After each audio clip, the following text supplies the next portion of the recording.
So on June 28th, 2016, there was a massive house explosion, which we later found out were the owners. It garnered national media attention. A few months afterwards, they allowed the media to check out the devastation for the very first time. So I got there with my 7-foot selfie stick and a smartphone attached to the end of it. And I was with all the A-list anchors from CTV, CBC, Global, you name it, they were there. And they had all their fancy equipment. They had their heavy over-the-shoulder cameras. They had their satellite trucks all lined up on Rathburn Road. And all the techs know each other. So one of them came out and they started talking. And I heard one of them say, "Hey, look at that kid with the fishing rod." I guess he was referring to my 7-foot selfie stick with the smartphone attached to the end of it. So one thing they didn't know, though, was that the devastation and the explosion site was fenced off. So anybody with a heavy over-the-shoulder camera was at a huge disadvantage. Anybody with a 7-foot fishing rod, I blasted that footage faster than ever before and saw my numbers reach unprecedented numbers on Facebook Live.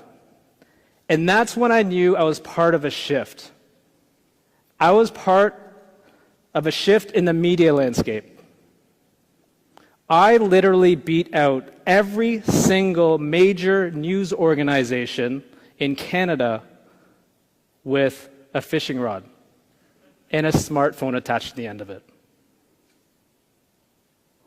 Every industry and every market is going to have a technology shift in the next 5 years, no matter what industry you're in.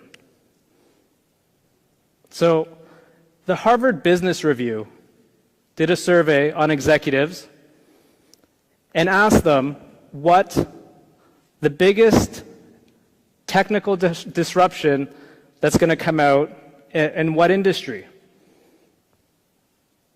And media was number one. Media was number one. Media was number one. All right, okay. All right, so media was number one, okay? Telecoms number two at 64%. Consumer financial services at 61%. Retail at 57%. Technology at 57%. And the list goes on and on.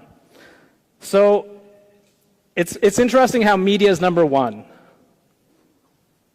I do a lot of talks, and I do a lot of talks to college students and students in general. And one thing that I was in a class of 20, and they were all in their 20s, and I asked them 3 questions. The first question I asked them was, have you read the news today in a newspaper? One person put up their hand. The second question I asked them was, do you guys still read the news every day? And every single person raised their hand. And the third question I asked them was, how did you guys read the news today? How did you guys consume the news today? And 18 of them said online. So it's not that the younger generation is reading any less news. It's how they're consuming it that has changed. Everybody's heard the term of shared economy. Uber and Airbnb are in the forefront, with Airbnb starting in 2008 and Uber starting in 2009. 2 companies that have been around for less than 10 years. These companies have pretty much fundamentally changed 2 industries that have been around for over 100.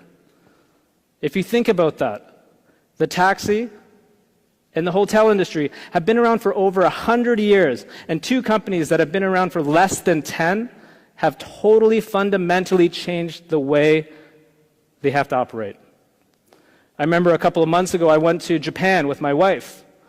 And, in Japan, in Tokyo, they have these small bars. And we started drinking. And before we knew it, we were with 20 tourists from around the globe, Norway, Germany, the States. And we got asking afterwards, all 20 of us, where everybody was staying. And every single person was staying at an Airbnb. Now, if your shift is big enough, it affects several industries. Just like Airbnb does the tourism industry, the local economy, the airline industry. And remember, every shift does not have to be massive. Every shift starts small. In 2008, two guys that got, partied way too much in Paris needed to hail a cab at 5 a.m. in the morning and couldn't find one. And that's how Uber was started. Fast forward less than 10 years, you got the biggest startup in history, now worth $62 billion. Two guys that couldn't afford to pay rent in their San Francisco apartment. Just to make ends meet, they made their loft into a lodging facility with 3 air mattresses and a promise to cook them breakfast. They got their first 3 clients for $80 a pop. Fast forward less than 10 years, and you got Airbnb, worth $10 billion. So no matter what industry you're in, think about how long your industry has been doing the same thing over and over again, year after year. Isn't it time for change? Take, for example, my youngest news source, my son. He's 12 years old, and he likes 3 things more than anything else: Super Mario Brothers, Lego, and Square One Shopping Center across the street.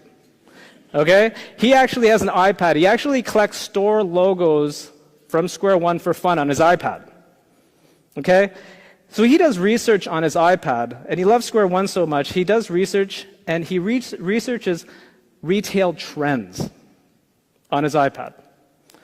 So one day, while I was driving, he said, "Hey, Dad, I think this store in Square One might be going out of business."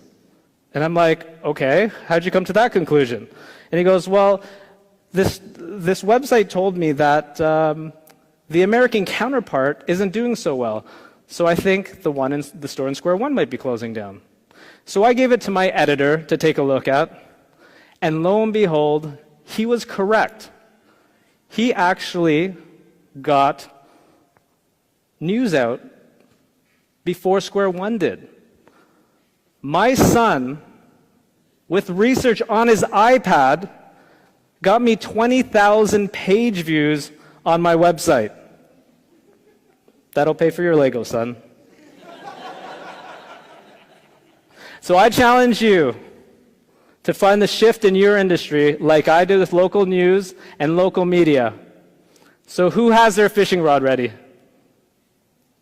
Thank you.